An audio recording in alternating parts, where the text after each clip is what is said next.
to those within or near a district who are landowners interested in livestock business. That is the first group of people. Permits must be for a period of not more than 1 year, with renewal subject to the discretion of the department. The department means Department of Agriculture, Livestock.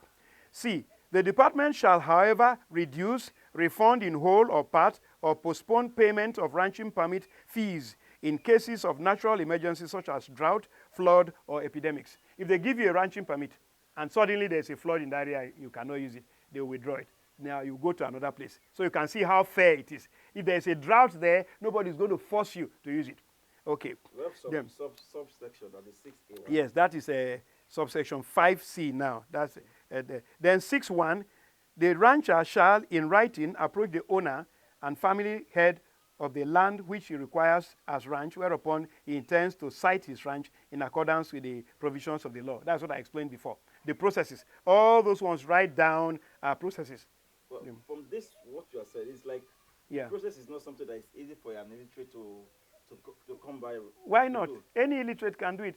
What's there? What's complicated? Going to a village. You come to my village, you say, I want this land. We say, okay, let's sit down. How big a land do you want? There's nothing complicated. It's all simply meeting the owner of the land. You meet the village head, and then from the village head, you now go to the Department of Agriculture. You don't need to know too much English. If you speak Hausa, if you speak Yoruba, if you speak Igbo, there must be somebody that can interpret in English. There's nothing complex. There's no... Can we talk about the 6? That 6 is of yes. The last one. That is 6, subsection 6. If upon due consideration the report of the environmental impact assessment is found suitable and in accordance with this law, the owner of the land, the family head, the kindred head, and the community within which the land is situated shall recommend to the Department of Agriculture to issue ranching permit to the rancher. So you see, they check for you to make sure that whatever you are doing, the various levels, because see, while there's this chain here, it starts from the owner of the land, the kindred head, the community, the head of the community, the head of the family, so that there is no secret sale of land or secret lease. Because a lot of people went into secret deals. Like you give your let's say your farm surrounds the community pond, for instance, the drinking source of water source of water for the whole community. You own the land that covers the source. You can't give it for ranching, because when you give it, it's already enclosed by the ranch, and the community can no longer go there. So that's why you as an individual, when you are approached, you must now tell your family head. They look at it. If your land can be used for such a purpose, everybody knows. Because if the wells of the community or the boreholes of the community are situated there, you cannot give it, because the rancher is going to fence off the place. If it is a stream where people fetch water from, you can't. If it's a bridge, you cannot give it. So those are all the considerations. That's why there must be the involvement of the family head, the kindred head, then the local government chairman must come in, so that they see that, okay, the location is, due diligence has been performed. It does not encroach on the rights of the community, because the community is also involved. You as an individual can decide to sell your land, but it goes against the wishes of the community. So the community is brought in, the individual is brought in, then even family, because most African communities, a single person doesn't own land. It belongs to the family. And if you are the number one head of a person, a male in the family, and you want to sell the land, lease out that land alone, the other members of the family need to know, and they need to have their consent. So consent is very, very critical, because people are coming to do business there. They are bringing in livestock. If the consent is not laid there fundamentally, then due diligence is very poorly done. There will be problem later on. So it is not to hinder anybody, because the success of every relationship is said to be at the foundation. If the foundation is faulty, there will be problem in future. So the foundation is concretely laid. Everything is transparently done. It's open to everybody. We all know what's going on. Okay. In my community, a group of people came and they took a piece of land, and they said they were going to make it an international cattle market. And I went there with my fellow people. In fact, the local government chairman had even already given consent. And we said, no, they didn't do any environmental impact assessment according to the law.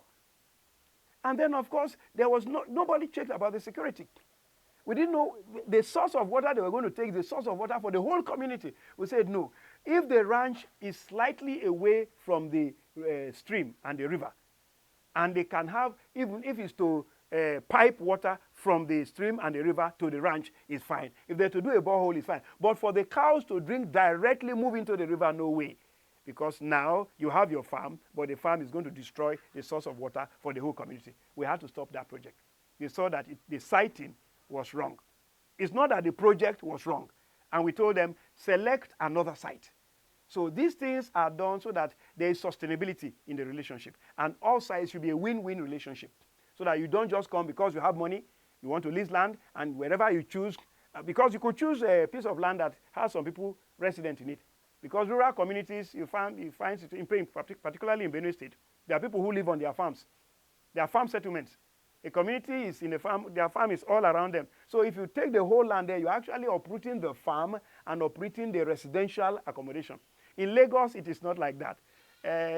Heart of Kano, it is not like that. But Benue State is highly rural, and then urbanization has not gone too far in this place. So you see a lot of people who still live directly on their farms.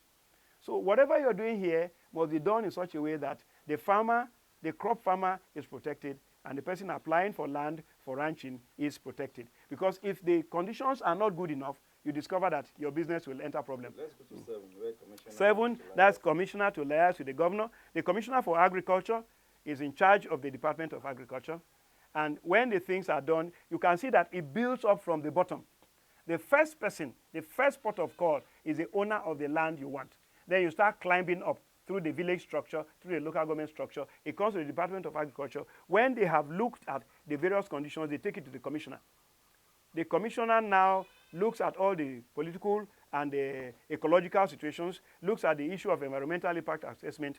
When he is satisfied, then you'll find that they start preparing the paper for the leasehold. That's where you go to subsection 8, rancher to pay for leasehold.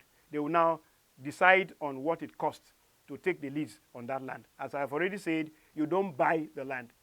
You just lease it. You keep renewing it. And the reason why it is renewable is to see if you maintain the guidelines that are given. If after the first 1 year and you have flouted every guideline, they'll simply cancel your lease.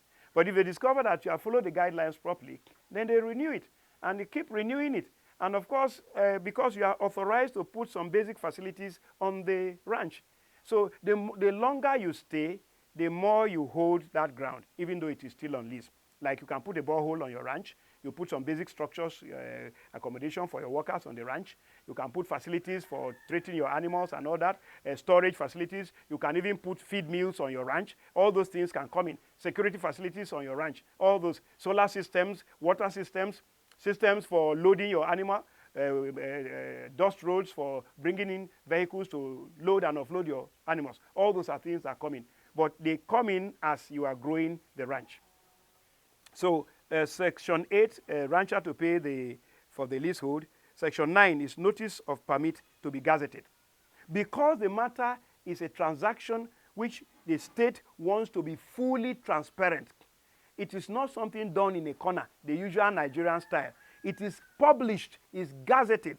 And then, you talked about the aspect of enlightenment. The gazette, the fact that this lease has been given is translated into all the local languages, is read to the people from village to village in the surrounding community, and translated to the people where that ranch is supposed to be sited in their own language. The elders, if the elder is an Idoma person, or is a Tiv person, or is an Igede person, or is Hausa, or is Jukun, it will be explained to them. That's why it says it will be explained to them specifically in the local language. This is going on anywhere anybody has, like I told you, in my community. What I'm telling you is a real example. People came for a very big project. It was stopped because they didn't consider environmental impact assessment. The location was wrong. It was situated along the main water source. Close. The Fulani that stay in Benue, they speak Tiv. Yes. When they claim they don't understand, I ask them Jambandu. And they will say Abole. The Fulanis that stay in Idoma land speak Idoma. They marry Idoma women. Those in Tiv land marry Tiv women. We've lived with the Fulanis for a very long time. Anybody telling you that Fulanis are not wanted in Benue State is a liar. We've lived with them for a very long time. We intermarry.